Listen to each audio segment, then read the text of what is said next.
Hi everyone, I am back today on Clay Academics to talk a little bit about racism. It is 2020 and sadly we are still dealing with it. I've had a couple of parents reach out to me in the inbox and ask me different questions as it relates to having discussions with their children around racism. And so I thought I would do a quick video. I don't want to hold you too long, but do a quick video on how you can discuss this difficult topic with your children. So the first thing you want to do is acknowledge that we are all different.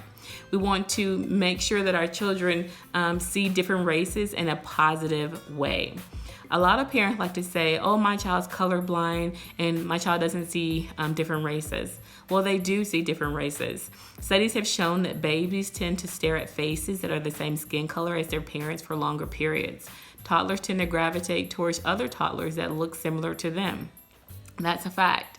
So children do notice different skin color in different races.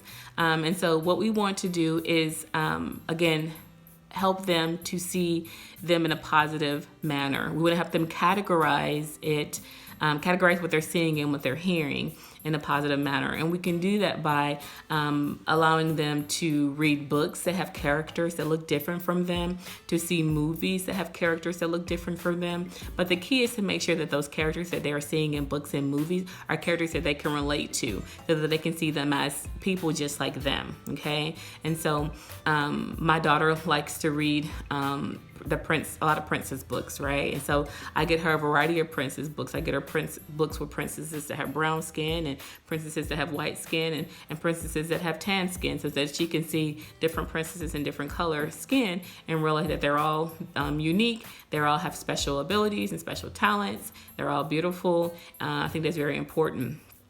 For our older kids, we want to have those conversations with them, but we also want to ask them questions to make sure that they are not negatively categorizing different races, and make sure that they understand that just because their skin color is one color doesn't mean it's negative, or just because it's another color doesn't mean it's superior, right? We want to make sure that they understand that we're all equal, we're all the same, we just happen to have different color, different cultures, and different backgrounds, right? So once we have established with our children that just because someone looks different from you doesn't mean that they're not equal to you, we can go into explaining why we are experiencing what we're experiencing today. And I saw a quote and it said, we cannot understand our present until we understand our past. So we want to create experiential learning opportunities for our children to really understand our past as it relates to racism. I think you can teach racism best by allowing your children to be exposed to these images and the environment in which racism existed in the past.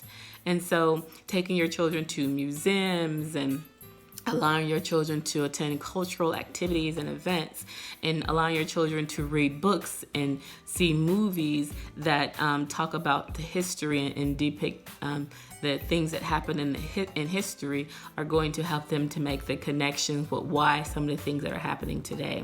I remember when we take vacations as a family, whichever state we travel to, I always try to find some type of African American museum for my children to go to.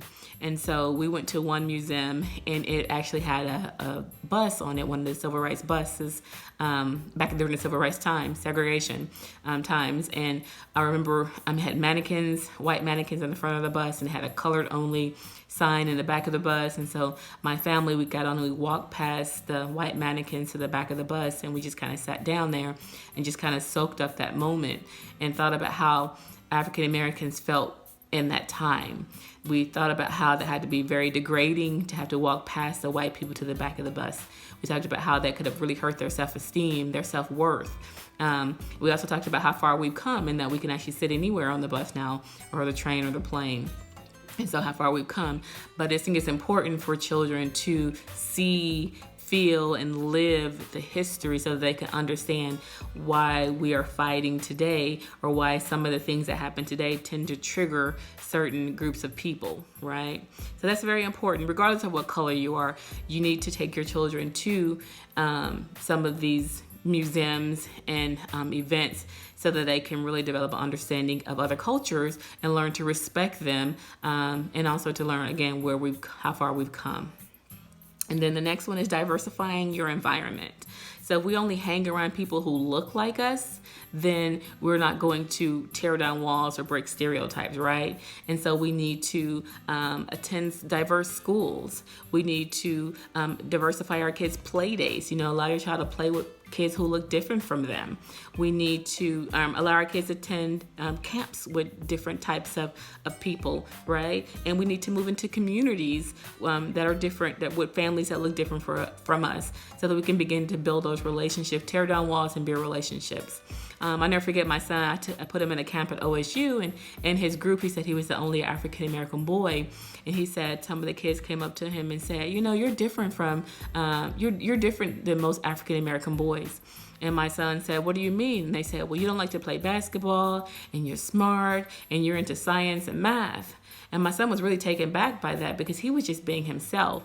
But to those boys, he wasn't an African American boy because he didn't play basketball.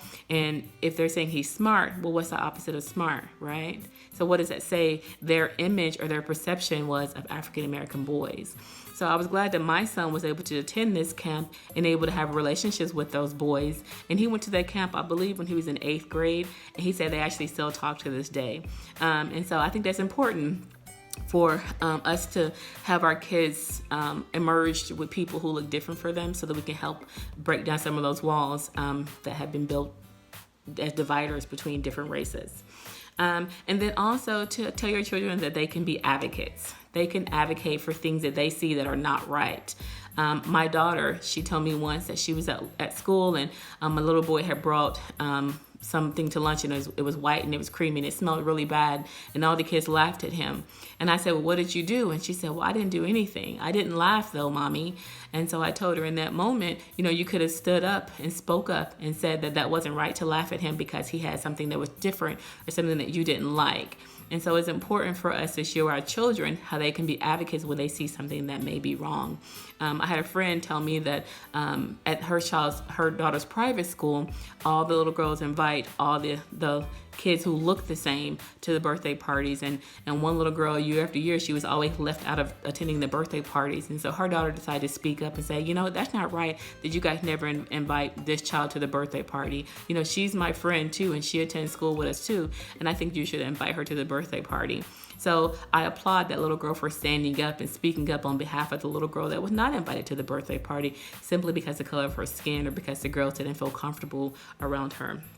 Allow your kids to join organizations that support ending racism. It's okay for a Caucasian or Hispanic person to join Black Student Association or NAACP or different organizations that the schools may have that help promote unity and diversity and ending racism and building relationships. So allowing your child to join these organizations, I think, is a way that you can help your child to understand what racism is and to move in the direction of ending racism. So I hope this video was helpful. Just a quick recap. One is you want to have conversations with your children. You want to talk about it. Every race needs to talk about racism, and particularly race as it relates to the fact that we all look different, but we're all equal. You want to make sure that you have experiential learning experiences. There's African American museums, there's Native American museums. You want to make sure that you're exposing your child to these different cultures so that they can have an understanding. You want to make sure that you're going to attend different cultural activities and reading books and movies that talk about history. And then earlier when I talked about the different races, again, having books and movies that show characters that are relatable to your children, that have different skin color from them.